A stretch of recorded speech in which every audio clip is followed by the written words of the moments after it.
Fainali za mataifa ya Afrika yani AFCON ambazo zimemalizika pale nchini Morocco na Senegal kuibuka na ushindi, lakini fainali hiyo ilikuwa na kashikashi nyingi sana. Sasa shirikisho la soka barani Afrika CAF limekuja na rungu ama kuwatoza faini wachezaji, benchi la ufundi na shirikisho za soka barani Afrika mara baada ya kufanya vurugu katika mechi hiyo. Taarifa hii kutoka katika shirikisho la soka barani Afrika inasema kwamba CAF imetoa adhabu kali kwa Senegal na Morocco kufuatia vurugu wakati wa fainali ya kombe la mataifa ya Afrika mwaka 2025. Kocha mkuu wa timu ya taifa ya Senegal, Pape Bouna Thiaw, ametozwa faini ya $100,000 takriban shilingi za Kitanzania milioni 255 baada ya kuamuru wachezaji kutoka uwanjani. Kwa upande wa wachezaji, Ilimani Sheikh Balau Ndiaye na Ismail Sarri wamefungiwa kila mmoja mechi 2 rasmi za CAF kwa tabia mbaya dhidi ya mwamuzi. Lakini pia CAF imelitoza shirikisho la Senegal faini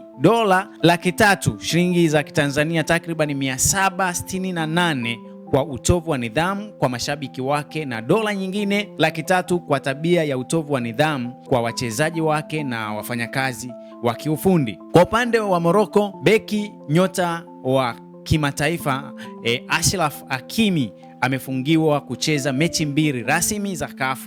Morocco pia imetozwa faini $200,000 takriban shilingi za Kitanzania milioni 511 kwa tabia isiyofaa ya wachezaji wa mpira uwanjani wakati wa fainali, huku faini $100,000 ikitozwa kwa utovu wa nidhamu kwa wachezaji wa Morocco na wafanyakazi wa kiufundi. Lakini pia adhabu hii imeambatanisha pia na taulo la Mendy. Tuliona katika mechi hiyo baadhi ya wachezaji pia na wakota mipira walikuwa wanataka kuiba taulo la Mendy. Kwa hiyo shirikisho la soka barani Afrika limekuja na rungu na kuwapiga faini wale wote ambao walibainika kufanya vurugu katika fainali hizo za AFCON ambazo zilitamatika pale nchini Morocco na Senegal kuibuka na ushindi na kutoa ubingwa wa AFCON. Hii ni CF Media.